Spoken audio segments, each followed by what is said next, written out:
আমার নাম বর্ণন দাস। কয়েক মাস আগে আমার বাবা he was diagnosed with squamous cell carcinoma in the perianal region. আমরা গুগলে খোঁজার চেষ্টা করে who is the right doctor for him, আর আমরা ডক্টর সুদর্শন সেনের কাছে ওনাকে নিয়ে আসি। he goes through all the process and everything, আর কয়েকদিন পরে আমরা এটা ফিগার আউট করি যে বাবার হয়তো একটা সার্জারি করতে হবে, বিকজ যেই জায়গাটায় ওনার ক্যান্সারটা হয়েছিল সেখানে একটা মাসকে বের করতে হতো।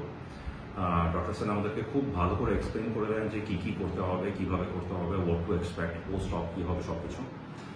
যেদিন ওটি হয় সেদিনও ওটির বাইরে দাঁড়িয়ে ইনফ্যাক্ট আমাদেরকে পুরো প্রসেসটা খুব ভালো করে এক্সপ্লেন করেন।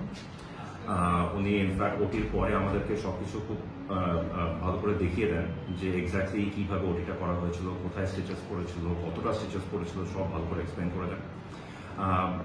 বাবা ভর্তি হয়েছিল কয়েকদিন আগে, আজকে এটা প্রবলি 4th ডে, আর বাবা আজকে ডিসচার্জ হচ্ছে। পোস্ট অপও ডক্টর সেন খুব ভালো করে বলে দিয়েছেন যে কি করতে হবে, ফলো আপস কবে হবে, কি করতে হবে। So we are actually very happy with the kind of work that doctor Sen has done. এটা জেনে যে এই প্রসিজারগুলো, এই সার্জারিগুলো খুব কমপ্লিকেটেড হতে পারে কোনো ক্ষেত্রে, and given that my father is 82 years old, সেই জন্য the complications are lot more, because আমার বাবার অনেক কোমরবিডিটিস আছে। So we are really happy with the service. এরপরে যদি কেউ কখনো ডক্টর সেনকে দেখাতে চান, ইউ ক্যান বি রেস্ট অ্যাশিওরড যে বাবা মানে একটা ভালো সার্ভিস ওনার কাছ থেকে ডেফিনেটলি পাওয়া যাবে। We are really happy with the service. Thank you.